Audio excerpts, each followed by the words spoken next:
Hebat ya, kekuatan dari sebuah layar gawai telah menjadi penjara bagi pikiran kita. Saat ini, kita sedang hidup pada sebuah peradaban yang bangga akan kebebasan. Namun nyatanya, kini hal itu sudah mulai lumpuh. Chancellor Angela Merkel says her country's attempts to build a multicultural society failed.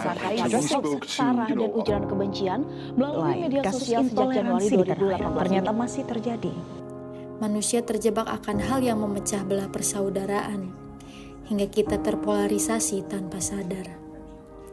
Dunia yang kita tinggali ini sedang menderita multiculturalism fatigue, atau sebuah titik jenuh yang mematikan, di mana perbedaan tidak lagi dilihat sebagai kekayaan, melainkan sebuah ancaman.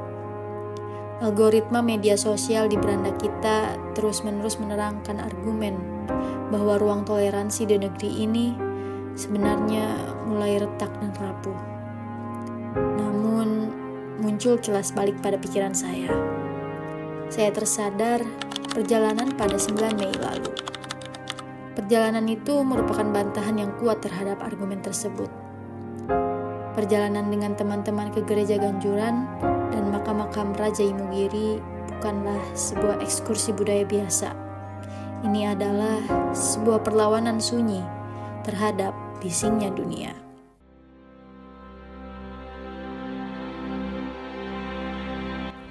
Realitas yang ada di sini menolak tunduk pada kelelahan dunia.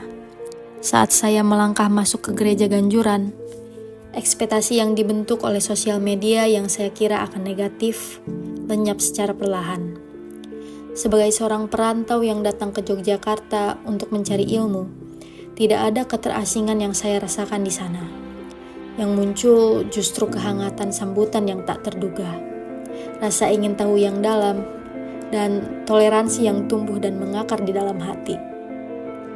Ganjuran membuka mata saya bahwa tempat ini merentangkan tangannya lebar-lebar, menerima siapapun dari keyakinan manapun, untuk sekedar duduk, belajar, dan merenung tanpa prasangka. Inkulturasi Katolik dan Jawa di sini bukan sekedar lanskap simbolis, melainkan sebuah ruang aman untuk hidup bersama bagi siapa saja. Penggambaran Yesus sebagai seorang raja Jawa, arsitektur bangunan yang melekat kental dengan budaya lokal, menjadi tamparan halus dan bukti kuat bahwa ruang hidup bersama tidak harus saling meniadakan dua identitas yang berbeda. Justru perbedaan tersebutlah yang menjadi pondasi kuat bahwa ruang aman tercipta dari penerimaan yang tulus, bukan dari pemaksaan untuk menjadi seragam. Langkah ini kemudian berlanjut menapaki ratusan anak tangga menuju makam Raja-Raja Imogiri. Karena kami tiba di hari Sabtu, pintu gerbang utama makam raja tertutup rapat. Kami hanya diperkenankan melihat makam sang pengkhianat. Sebuah makam yang sengaja diletakkan di tengah anak tangga untuk diinjak oleh setiap pengunjung. Sebagai bukti bisu tentang harga dari sebuah kesetiaan yang dilantarkan. Hal ini menyadarkan saya bahwa sejarah tak pernah dihilangkan dari pemikiran masyarakat terdahulu hingga sekarang. Menjadi pelajaran berharga untuk selalu diterapkan pada setiap insan. Siang itu akibat keterbatasan akses membawa kami pada perjumpaan yang hangat dengan salah satu ibu penjaga makam.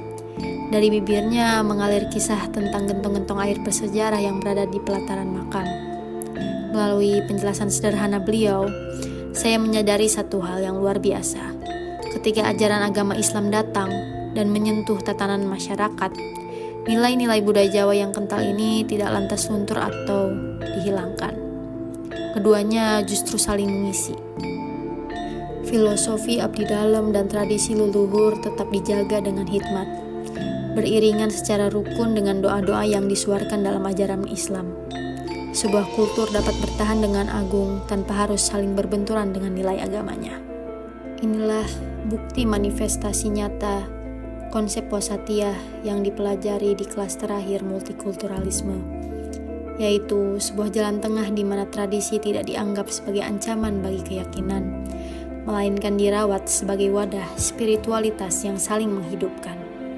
Keharmonisan ini seolah menjadi jawaban atas kegelisahan identitas yang dialami oleh banyak belahan dunia lain.